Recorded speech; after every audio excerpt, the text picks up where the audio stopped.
Muy buen día amigos, espero que estén muy bien. Como siempre, bienvenidos a otro video más de Reflexiones Modernas. Anteriormente Dios sin religión. En esta ocasión les gustaría compartir un video que se titula 10 evidencias que muestran que el cristianismo es un invento literario.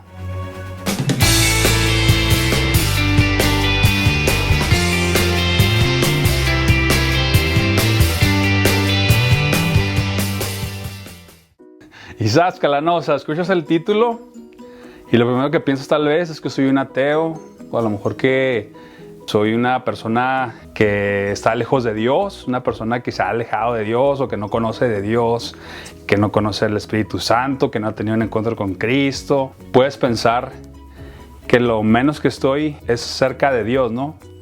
Porque la gente, la cultura en la que vivimos acá en Occidente, cristiana, católica cristiana, ¿no? Pensar que alguien no crea en la Biblia o que alguien diga algo en contra de la Biblia es como directamente atentar en contra de Dios, ¿no? Como que Dios y la Biblia es lo mismo o están dentro del mismo paquete. Entonces, si yo intento decir que la Biblia no es la palabra de Dios y es un invento literario, entonces yo estoy en contra de Dios, ¿no?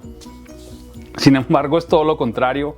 Por muy, a lo mejor, por muy difícil que te parezca o que esto se te haga, así es. Dentro de mi búsqueda de Dios, dentro de mi búsqueda por la verdad, he encontrado muchas cosas muy interesantes que me han llevado a la conclusión que el cristianismo es otra invención más, así como las muchas que hay en el mundo o que ha habido en la historia. La mitología griega, con Zeus, Apolo, todos estos personajes, o la mitología nórdica con Thor, Odín y todo esto que cuando te mueres te vas al Valhalla y así como hay diferentes creencias en todo el mundo, a la conclusión en la que he llegado es que el cristianismo es una más.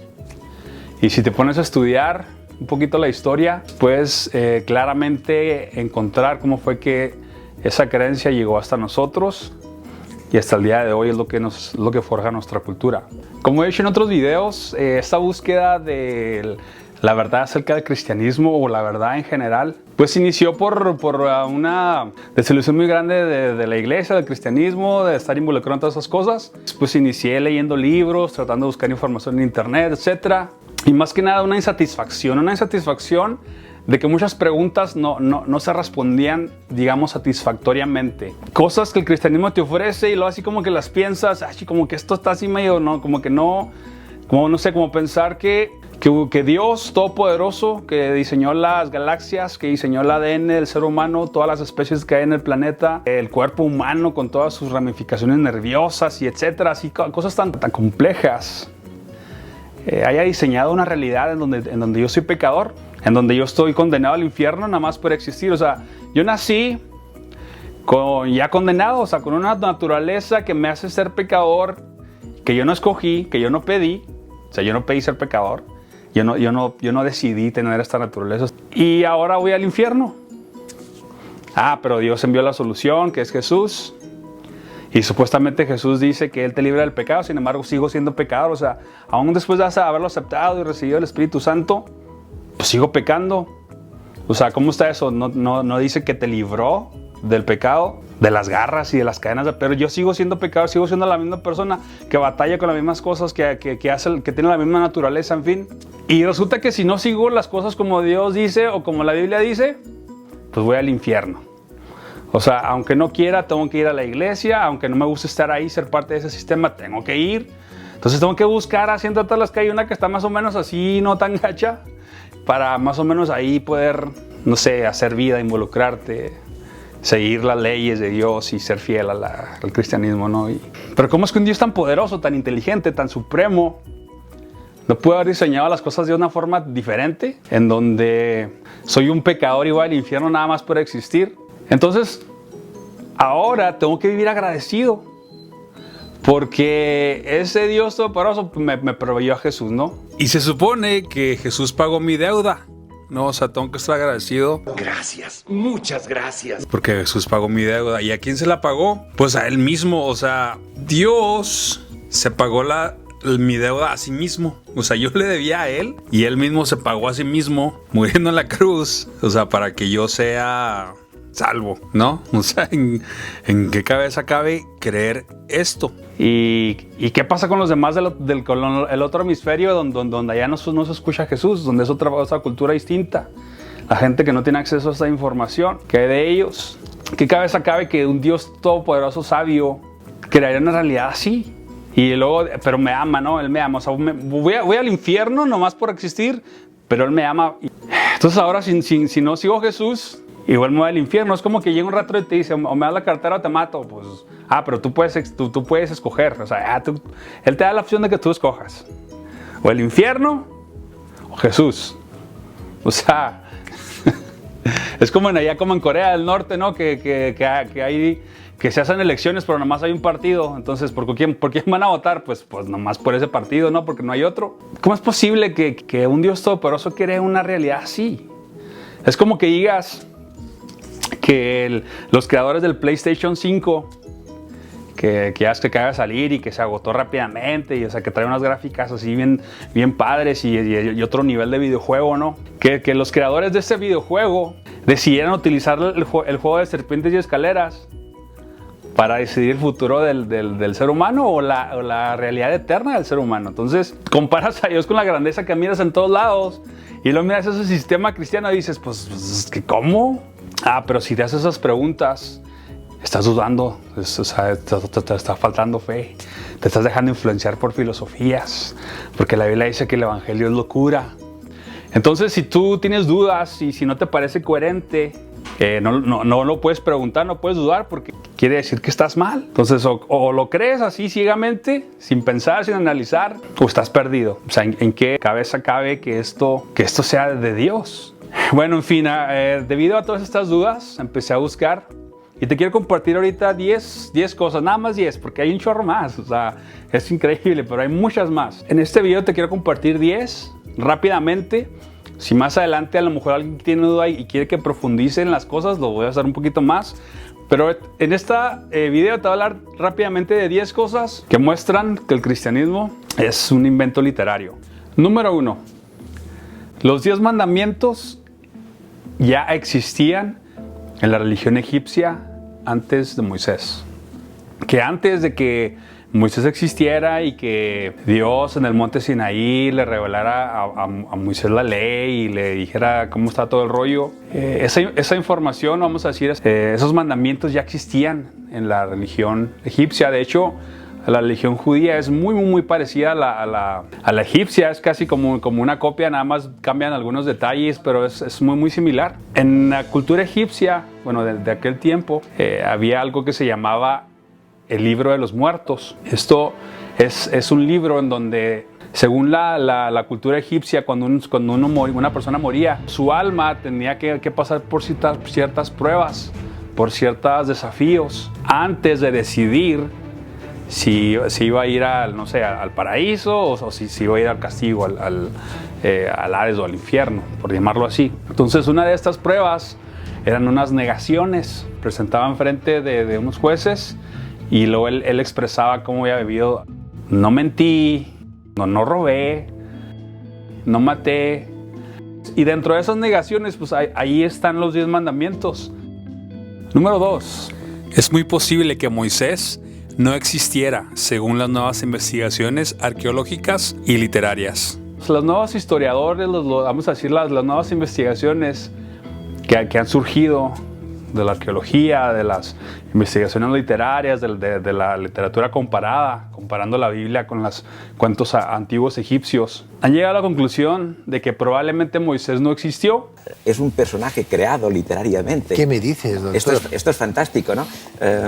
Y arqueológicamente, este señor que ya todo el mundo tendríamos que conocer, que es Israel Finkelstein, de la Universidad hebrea, pues ha hecho unos grandes estudios arqueológicos y ha publicado sus libros, etcétera, y ha corroborado pues lo que los historiadores y los lingüistas y lo que estamos estudiando, yo por ejemplo especialista en que son las fuentes egipcias del Nuevo Testamento, pues se descubre que detrás de lo escrito en la Biblia, del Antiguo Testamento, hay simplemente eso, fuentes egipcias que se han copiado y han hecho unos personajes pues fantásticos, ¿no? Y entre ellos el Moisés. Yo sé que esto es un sacrilegio y esto es una blasfemia, y si lo estás escuchando esto y eres cristiano, en este momento te estás rasgando las vestiduras. Los nuevos descubrimientos a raíz de las nuevas tecnologías que están siendo utilizadas y todo, están revelando que muy probablemente Moisés en realidad no existió.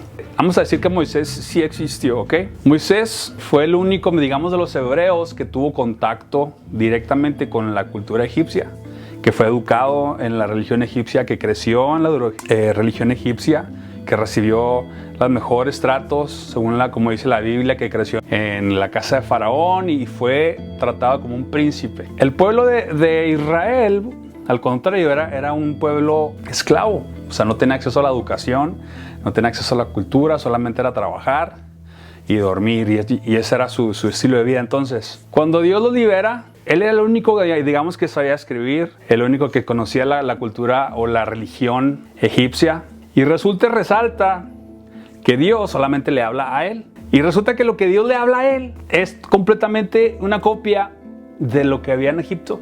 O sea, no te suena así como a chinchulla, no te suena como que hay algo ahí así medio extraño. O sea, que vamos a decir que lo que Dios supuestamente le reveló a él era una pirateada, una falsificación, una jiribilla de lo que es la cultura egipcia. Entonces, digamos que la supuesta ley que Dios le reveló a Moisés ya existía desde antes, era más antigua. Si Moisés existió, hay mucho para pensar que se pirateó la cultura de egipcia y luego él creó algo más para hacer su propio rollo. O sea, como que acá en Egipto no la hizo, y se quiso separar, y luego acá creó otra cosa, pero basada casi en el 95-96% en la cultura egipcia. Número 3. Las características arquetípicas de Moisés. Las características de la vida de Moisés tienen parecidos tan similares a un cuento egipcio que se llama Sinué, el egipcio, que es más antiguo que la historia de Moisés. O sea, es una literatura egipcia escrita en un idioma antiguo egipcio. Muchos de nuestros telespectadores habrán leído Sinué el egipcio, ¿verdad? Sí. Una literatura que tenemos hoy en nuestras librerías. Claro, viendo al Sinué, ese Sinué, háblame, ¿ya existía en el antiguo Egipto? Tenemos un cuento, una historia de un personaje muy importante, un príncipe de la corte real, que el título de esta obra pues es precisamente Sinué el egipcio, ¿no? Y entonces Sinué el egipcio, escrito hace pues 4000 años, o sea que es un texto del 2000-2100 antes del hecho cristiano. Es un texto, pues se dice incluso que es uno de los primeros textos psicológicos. ¿Por qué? Porque se trata de un príncipe que está en la corte real y en aquel momento en que se muere el faraón, él no está presente en la corte, pero teme pues lo que va a pasar allí en la corte, y entonces huye y se va pues a vivir con los beduinos, etc. Es la mismísima historia que nosotros leemos con Moisés. Hay trozos calcadísimos de lo que es la figura de Moisés. O sea que el Moisés de nuestra literatura católica cristiana, el de la Biblia, sí, resulta que sería un parecido, un parangón, una copia, un disimulo de lo que fue el Sinué el egipcio, el libro ese príncipe, sí. Y este cuento habla de una persona similar, o sea, parecida a la vida de Moisés, que estuvo en Egipto, que huyó y luego que ya se hizo una vida y luego que después regresó. Así igual como lo vemos en la vida de Moisés. Es muy similar a la vida de Sargón II. Si lees este cuento, te das cuenta que hay similitudes. En el Antiguo Testamento, ese personaje no está hecho solamente de una fuente literaria, sino que utilizan otras cosas que podrían ser históricas, pero que no le corresponden a él como personaje. Que hoy sabemos también que todo es posterior al reino de Josías del año 600 y tal. O sea que todo el Antiguo Testamento está escrito después del año menos 600. Esto es también muy importante. Y entonces los que hicieron esta obra literaria pues cogen cosas de Egipto y algunos hechos de otros personajes y hacen un conjunto, una amalgama y presentan un personaje como es Moisés. Digamos que la historia de Moisés está obviamente copiada de otros cuentos egipcios más antiguos. Y ahí están los nombres para que lo busques. Es Sargón número 2 o Sargón segundo y Sinué el egipcio. Hay también otro cuento que es Rómulo y Remo, que son dos gemelos, y este cuento está un poquito más fantasioso, pero también trae algunas características similares a las de Moisés. Los nuevos historiadores están llegando a la conclusión que probablemente Moisés pues no existió, es un invento literario, es un personaje extraído de algunos otros cuentos para presentar un personaje y ponerlo ahí en el cuento bíblico. En la parte donde la Biblia habla de Josías y de que se encontró el libro de la ley y lo que lo abrió y que se dio cuenta que el pueblo estaba viviendo muy apartado y que empezó a hacer una limpieza según se cree que probablemente en ese momento cuando Josías, que en realidad era un niño, le muestran que se encontró el libro de la ley, fue ahí cuando esos sacerdotes escribieron redactaron o inventaron o como le quieras llamar los libros del Antiguo Testamento o la Torá. Yo sé que te parecerá así como que una locura o que no es cierto, esas son mentiras del diablo y son filosofías. Porque cuando hablo con cristianos así de cosas así, de volada me sacan, no, es que son filosofías. No, o sea, simplemente son descubrimientos que están saliendo, que están surgiendo. Como te digo, los estoy tocando así muy, muy suavemente, no estamos profundizando. Si tú quieres, lo podemos hacer, podemos profundizar más. Pero lo que está sucediendo es esto, que se está descubriendo el Antiguo Testamento como el Nuevo Testamento. Es una obra literaria. ¿Tú crees que Dios, el creador de todas las cosas, iba a utilizar un plagio o un personaje que nunca existió para basar el sacrificio redentor de la humanidad? Piénsalo. Jesús murió en una cruz, derramando su sangre y muriendo, basado en la ley de Moisés del sacrificio de corderos y el derramamiento de sangre en el tabernáculo para perdón de pecados. Si Moisés nunca existió, ¿crees que Dios utilizaría un personaje ficticio para crear el plan redentor de la humanidad? Número 4. Las similitudes de personajes bíblicos con respecto a personajes de cuentos egipcios. Las similitudes de los personajes bíblicos con personajes de cuentos egipcios más antiguos son impresionantes. Existen varios cuentos egipcios muy antiguos escritos en idiomas ya muertos como el demótico, donde se relatan historias que tienen un paralelismo con las historias de los personajes bíblicos. Desde Adán, Abraham, Moisés, Jonás, David y Goliat, el rey Josías, Pedro, Pablo, el mismo Jesús, en fin. Cuentos como El náufrago, entre otros. O sea, existen varios cuentos egipcios antiguos que han surgido y que personas se han dedicado prácticamente su vida entera a aprender esos viejos idiomas más bien, esos idiomas antiguos ya muertos, ya olvidados. Y al momento de empezar a traducirlos y comparar esta literatura egipcia con los personajes bíblicos, empiezan a surgir paralelismos, o sea, que te puedes dar cuenta, caray, está igual, o sea, por ejemplo, la historia de David y Goliat, existe un paralelismo con un cuento egipcio, nada más que en el cuento egipcio, en vez de una piedra, es una flecha. Por ejemplo, en el cuento El náufrago, de ahí se inspiraron para hacer personajes como Jonás y también una parte de la vida de Pablo cuando naufraga y luego que después llega a una isla y todo este relato cuando Pablo sufre todo este tipo de cosas. O sea, existen paralelismos con cuentos egipcios que te repito, tendríamos que largarnos mucho para poder explicártelos y mostrártelos así, cada cosa por cosa. Que si tú quieres que lo haga, lo haría. Por lo pronto lo estoy mencionando así muy, muy rápidamente. Número 5. La similitud de Jesús con muchos otros personajes de la historia, más antiguos que la Biblia y que tienen muchas características similares, como por ejemplo Horus, que fue en el año 3000 a.C., Mitra de Persia, 1200 a.C., Buda de Nepal, 560 a.C., Atis de Grecia, 1200 a.C., Zoroastro de Asia Menor, 800 a.C., Dionisio, 800 a.C., Krishna en India, 3200 a.C. y muchos más. O sea, estos nombres que te acabo de mencionar son nada más unos cuantos de los muchos otros personajes que se pueden encontrar características similares. La vida que la Biblia relata acerca de Jesús, las cosas que hizo, en su nacimiento, la poco que habla de la niñez, los discípulos, las sanidades, morir en la cruz y resucitar, etc. Todo esto que vemos en la Biblia ya existía en otros personajes antes, más antiguos.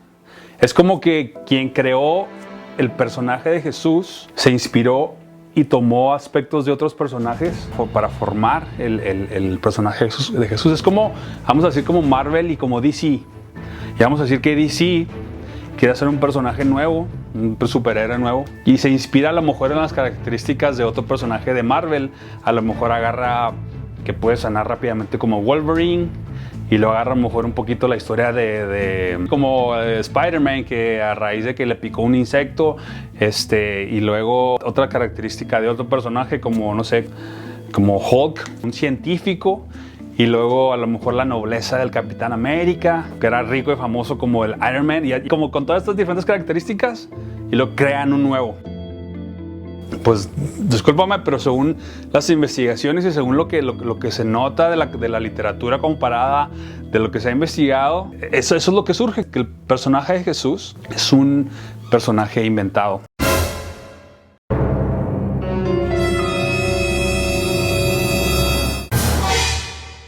Existe una lista llamada el mitotipo Raglan. Expone 22 atributos a los cuales se ajustan los héroes de la antigüedad, desarrollado por el trabajo de Otto Rank y Lord Raglan. Entonces, si un personaje, ya sea religioso, histórico o mitológico, cumple con aunque sea la mitad de estas características, es casi seguro que sea ficticio. Jesús tiene 20. Imagínate, o sea, de todos los personajes así, héroes de la antigüedad, personajes históricos, etcétera, que han existido antes de la Biblia, Jesús cumple con 20. Y se necesitan que sea la mitad nomás para que probablemente sea un mito o probablemente sea ficticio. Y otro personaje que también cumple más o menos con las mismas características así de los mitos es Moisés. Entonces, Moisés y Jesús están dentro de esa lista así de los más altos, peleando ahí quién es más ficticio que el otro. Pues es triste, ¿no? Es triste descubrir todas estas cosas, más cuando toda tu vida has creído en algo, ¿no? Y te han enseñado a creer y a vivir pensando que las cosas son de una forma, cuando en realidad son de otra, y que no lo habías descubierto pues porque nunca has leído, nunca has investigado nada. Te has conformado con estar en tu iglesia, levanta tus manos, amén. Y si preguntas algo, ten cuidado porque es el diablo que te está influenciando y se está robando tu fe, y lo único que hace es esclavizarte en la ignorancia y creyendo un invento.